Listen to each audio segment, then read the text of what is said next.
ఆదివారం తొలి ఏకాదశి సందర్భంగా నాంపల్లి మండల కేంద్రంలోని శ్రీ సీతారామాంజనేయ స్వామి దేవాలయంలో సత్యనారాయణ స్వామి వ్రతం జరిపించి శ్రీ సీతారామచంద్ర స్వామి అమ్మవార్లకు ప్రత్యేక పూజలు నిర్వహించారు. ఈ సందర్భంగా సీతారామాంజనేయ స్వామి దేవాలయం చైర్మన్ కోట రఘునందన్ మాట్లాడారు. తొలి ఏకాదశి పర్వదినాన్ని పురస్కరించుకొని నాంపల్లి మండల పరిధిలోని పలు దేవాలయాల్లో ప్రత్యేక పూజలు నిర్వహించారు. ఆదివారం తొలి ఏకాదశి సందర్భంగా నాంపల్లి మండల కేంద్రంలోని శ్రీ సీతారామాంజనేయ స్వామి దేవాలయంలో సత్యనారాయణ స్వామి వ్రతం జరిపించి శ్రీ సీతారామచంద్ర స్వామి వార్లకు ప్రత్యేక పూజలు నిర్వహించారు.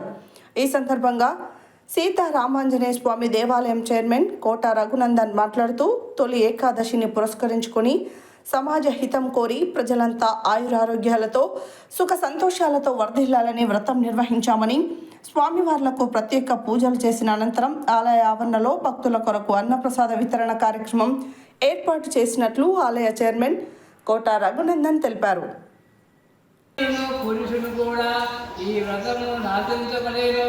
బ్రాహ్మణుడు కాని వారు పౌరాణికంగానే వ్రతము ఆచరించబడేను. ఏ దినమైనను సాయంకాలము ఈ వ్రతం ఆచరించబడేను. వ్రతము చేయవారు బ్రాహ్మణులను బంధువులను పిలుచుకొని వచ్చి చేయబడేను. అరటి పండు, ఆవు నెయ్యి, ఆవు పాలు, గోధుమలను అది దేనిచో బియ్యముక చక్కెర దేనిచో బెల్లము ఇవి అన్నీ సమానముగా అనగా సేవింపవు చొప్పున చేసి ప్రసాదం ఆ నైవేద్యం నిర్మించి పిమ్మట బంధుమిత్రాలతో బ్రాహ్మణులతో కలిపి భోజనం చేయబడేను. సత్యనారాయణ స్వామికి రీతిగా నృత్య గీతాధికములు జరిగించబడేను.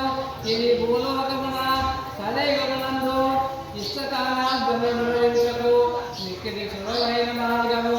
ప్రథమోధ్యాయ సమాప్త.